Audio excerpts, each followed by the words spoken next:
اعوذ باللہ من الشیطان الرجیم بسم اللہ الرحمن الرحیم رب اشرح لی صدری ویسر لی امری واحلل عقدۃ من لسانی یفقہوا قولی۔ ہم دیکھ رہے تھے اگر اللہ نہ ہوتا تو ہم ہدایت نہ پاتے۔ ایک ذات اعلیٰ کی تلاش کی جو طلب اللہ پاک نے ہمارے اندر رکھ دی ہے، اس کی وجہ سے انسان کے اندر ہمیشہ خلا رہتا ہے۔ اس خلا کو اسماء و صفات پر کرتے ہیں۔ الحمدللہ ایک اعلیٰ ذات کا ماڈل جب انسان کے تصور میں آتا ہے تو اس کی وجہ سے اس کے اندر یقین کی کیفیت پیدا ہوتی ہے۔ ایک نیا انسان وجود میں آتا ہے، جیسے کہ اقبال کہتا ہے، یقین محکم عمل بہم محمد فاتحہ عالم۔ پہلی بات یقین کی ہے۔ اسماء و صفات کے بغیر وہ سچا یقین کسی کو نصیب نہیں ہوتا، جس کی وجہ سے انسان مسلسل وہ عمل کرنے کے قابل ہوتا ہے جس کے لیے اسے پیدا کیا گیا۔ اسماء و صفات کے صحیح تصور کے بغیر انسان وہ سچی محبت کرنے کے قابل نہیں ہوتا جو اس کی فطری ضرورت ہے۔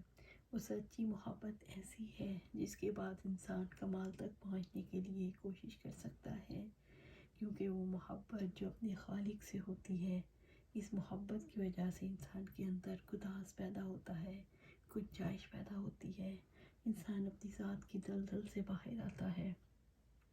اس کی وجہ سے انسان کے اندر اعلیٰ صفات پیدا ہوتی ہیں۔ ان اعلیٰ صفات میں رحمت اور محبت ہے۔ پھر انسان اس قابل ہوتا ہے کہ ساری مخلوقات سے محبت کرے، جیسے محمد صلی اللہ علیہ وسلم نے کی۔ آپ کے پاس کبھی کوئی اونٹ آنسو بہاتا ہے، کبھی کوئی کھجور کا تنا آنسو بہاتا ہے، کبھی آپ کی محبت اور آپ کی شفقت ہمیں پودوں اور دوسرے جانوروں پر نظر آتی ہے۔ اسماء و صفات ہی کی وجہ سے انشاءاللہ اس قابل ہوں گے کہ اللہ تعالیٰ نے جن کو اپنا پیغمبر بنا کر بھیجا ان کی حقیقت کو جان سکے۔ رب العزت نے فرمایا، وَمَا أَرْسَلْنَاكَ إِلَّا رَحْمَةً لِلْعَالَمِينَ، سورۃ الانبیاء آیہ 107۔ اور ہم نے آپ کو نہیں بھیجا مگر سارے جہانوں کے لیے رحمت کرتے ہوئے۔ رحمت بے لوث محبت کو کہتے ہیں، بے غرض محبت کو۔ وہ انسان کمال کے کس درجے پر پہنچ گیا جس کو بے غرض محبت کرنے کا موقع مل گیا۔ بے لوث محبت یعنی رحمت بہت بڑی صفت ہے۔ انسان کے اندر جتنی تبدیلی آتی ہے، وہ کمال کا جو سفر کرتا ہے، دونوں اللہ تعالیٰ کی ذات کے تصور باندھنے اور اس پر یقین کی وجہ سے ہی کرتا ہے۔ جتنا یہ تعلق مضبوط ہوتا ہے، اتنا ہی زیادہ انسان اعلیٰ صفات کا حامل ہوتا ہے۔ ایک انسان اکیلا بھی ہو تو ان صفات کے ساتھ پوری دنیا میں انقلاب لا سکتا ہے۔ ہاں، وہ انقلاب جو آج تک دنیا کے لیے چیلنج بنا ہوا ہے، ہیرا سے اس کا آغاز ہوا تھا، اور کتنی خوبصورت چیز ہے جو اس شعر میں کہی گئی، اتر کر ہیرا سے سوئے قوم آیا، پھر ایک نسخہ کیمیا ساتھ اپنے لایا۔ جانتے ہیں وہ نسخہ کیمیا کون سا ہے؟ قرآن، انسانیت کے کمال کا نسخہ۔ کیسے کوئی انسان کمال تک پہنچ سکتا ہے؟ انسان اللہ تعالیٰ سے اپنے الہ سے جتنا غیر متعلق ہوتا ہے، وہ یا تو تکبر و گھمنڈ میں مبتلا ہوتا ہے یا ذلت اور پستی میں گھرا ہوا ہوتا ہے۔ دونوں باتیں ہی کمال کے منافی ہیں، دونوں ہی یہ ثابت کرتی ہیں کہ بندہ اپنی ذات کی دلدل میں پھنسا ہوا ہے۔ اسماء و صفات کی وجہ سے انسان اسیر ذات نہیں رہتا، وہ اس کائنات کی سب سے بڑی ہستی کا غلام بن جاتا ہے۔ اس ایک کے ساتھ تعلق کتنا نفع مند ہے، اس تعلق کے لیے ہم اسماء و صفات کو پڑھیں گے انشاءاللہ۔ میں یہ سمجھتی ہوں یہ پڑھنا نہیں ہے، بنیادی طور پر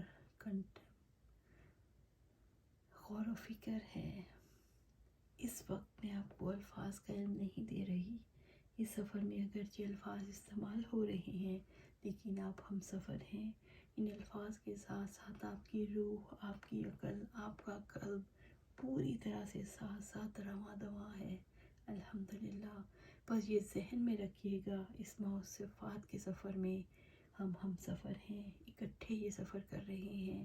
اور یہ سفر وصول اللہ کا ہے، اللہ تعالیٰ سے محبت کا ہے، یہ سفر کمال کا ہے، اور کامل ذات اس کائنات کی خالق ہے۔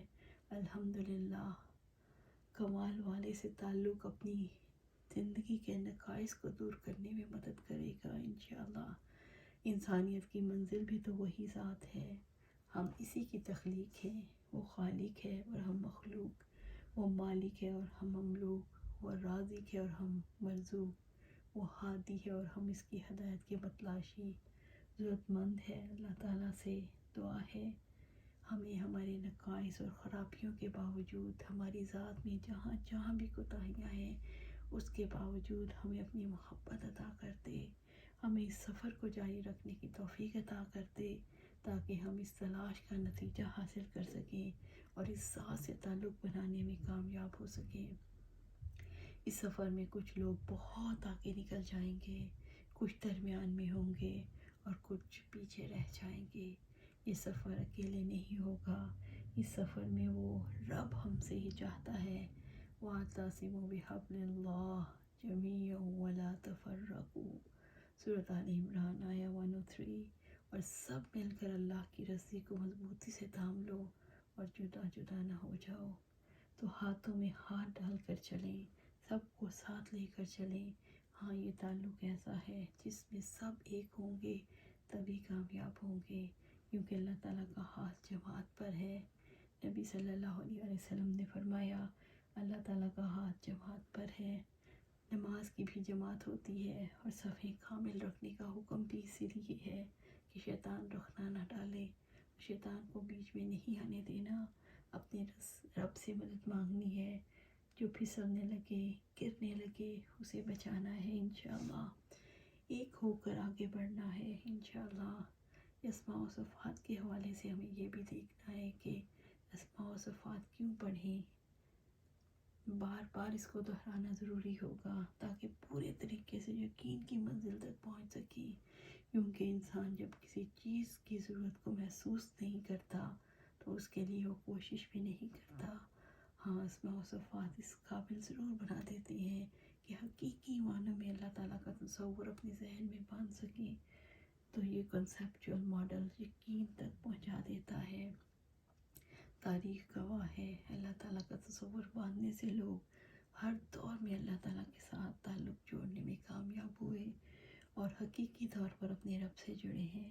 یہ بات حوصلہ بندھاتی ہے کہ ہم بھی اللہ تعالیٰ کے ساتھ جڑنے میں کامیاب ہوں گے انشاءاللہ۔ وہ رحیم وہ کریم ہمیں ضرور اپنے ساتھ جوڑ لے گا انشاءاللہ، ہم اسی کے غلام ہیں اور رہیں گے۔ ایاک نعبد و ایاک نستعین اہدنا الصراط المستقیم، ہم صرف آپ کی عبادت کرتے ہیں اور صرف تجھی سے مدد مانگتے ہیں، ہمیں سیدھے راستے پر چلا۔ ہم صرف آپ کی عبادت کرتے ہیں اور آپ کے غلام ہیں، ہم آپ کے ہیں، آپ ہی سے مدد چاہتے ہیں، آپ ہمیں سیدھے راستے پر چلا دیجئے جو سیدھا آپ تک پہنچتا ہے انشاءاللہ۔ وہ ہمیں اپنا تعلق ضرور دے گا جس کی وجہ سے زندگی کی صحرا میں بہار آئے گی۔ ہاں اس ذات کا تعلق ایسا ہی ہے۔ رات یوں دل میں تیری کھوئی ہوئی یاد آئی، جیسے ویرانے میں چپکے سے بہار آ جائے، جیسے صحراؤں میں ہولے سے چلے باد نسیم، جیسے بیمار کو بے وجہ قرار آ جائے۔ اللہ تعالیٰ کا ایک خیال بھی انسان کو کتنا نفع دیتا ہے، یہ غیر اللہ کا خیال نہیں، اللہ رب العزت کا خیال ہے جو انسان کی زندگی میں رنگ بھر دیتا ہے۔ انشاءاللہ العزیز ہم کام کریں گے اور اس طرح کام کریں گے، وَاعْتَصِمُوا بِحَبْلِ اللَّهِ جَمِيعًا وَلَا تَفَرَّقُوا، اور سب مل کر اللہ تعالیٰ کی رسی کو مضبوطی سے تھام لو اور جدا جدا نہ ہو جاؤ۔ تو ہم سب کو بھی مل کر اکٹھے ہو کر کام کرنا ہے، ایک دوسرے کو اللہ سے جوڑنا ہے، جو کوئی پیچھے رہ جائے اس کو ہاتھ پکڑ کر چلانا ہے، جو گر جائے اسے اٹھانا ہے، جو مایوس ہو جائے اس کو مایوسی دور کرنی ہے۔ اللہ سبحانہ تعالیٰ سے دعا ہے ہم سب کو اس رسی کو مضبوطی سے تھامنے کی توفیق عطا فرمائے اور ہمیں جدا جدا ہونے سے بچائے، آمین یا رب العالمین۔